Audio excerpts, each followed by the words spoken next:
Еврейҙарға. 6-нсы бүлек. Шуға күрә Мәсих тәғлимәтенең ошо башланғыс өлөштәрен ҡалдырып, камиллыҡҡа күсәйек. Үлемгә килтереүсе эштәрҙән тәүбә итеүгә, Аллаға инаныуға, шулай уҡ һыуға сумдырыу йолаларын өйрәтеү, фатихалап баштарына ҡулдарын ҡуйыу, үлгәндәрҙең терелеүе һәм мәңгелек хөкөм тураһындағы тәғлимәткә яңынан нигеҙ һалмайыҡ. Алла рөхсәте менән артабан күсәйек.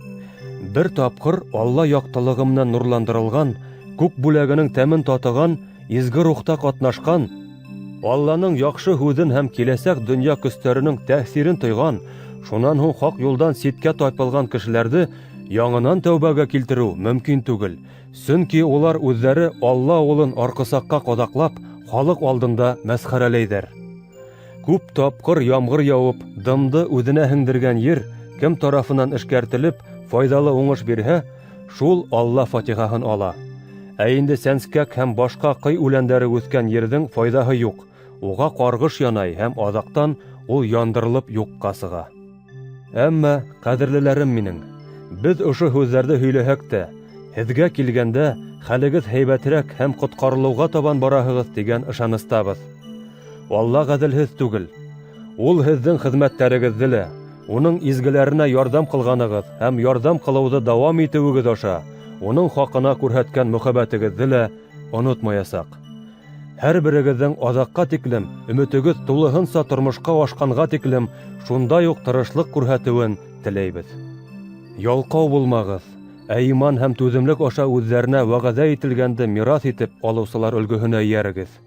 Алла Ибраһимға вәғәҙә биргәндә, ант итерлек бөйөгөрәк бер кемдә булмағанлыҡтан, үҙе менән ант итә. Ул: «Мин һиңә фатихамды йәлләмәйенсә бирәсәкмен, һәм тоҡомоңдо ишәйткәндән ишәйтәсәкмен» тигән. Һәм Ибраһим сабырлыҡ менән көткәндән һуң вәғәҙә ителгәнде алған. Кешеләр үҙҙәренән бөйөгөрәк зат менән ант итәләр. Ул ант әйтелгәнде раҫлай һәм төрлө бәхәстәргә сик ҡуя. Шуға күрә Алла вәғәҙә ителгәнде мираҫ итеп аласаҡ кешеләргә үҙ ниәтенең үҙгәрешһеҙ буласағын тағы ла асығыраҡ күрһәтеү өсөн уны ант итеп раҫлаған. Ике үҙгәрешһеҙ нәмә, вәғәҙә һәм антҡа килгәндә, Алла тарафынан алдауға юл ҡуйылмай. Улар беҙҙе, Аллаға һыйынғандарҙы, алдыбыҙҙа торған өмөткә ныҡлап тотонорға дәртләндерә.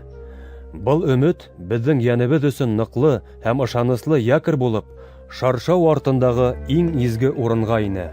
Унда Ғайса, Мәлик Сәдиҡ ниндәй баш рухани булған булһа, ул да мәңгегә шундай баш рухани булғандан һуң, беҙҙең хаҡҡа башлап йөрөүсебеҙ булараҡ инде.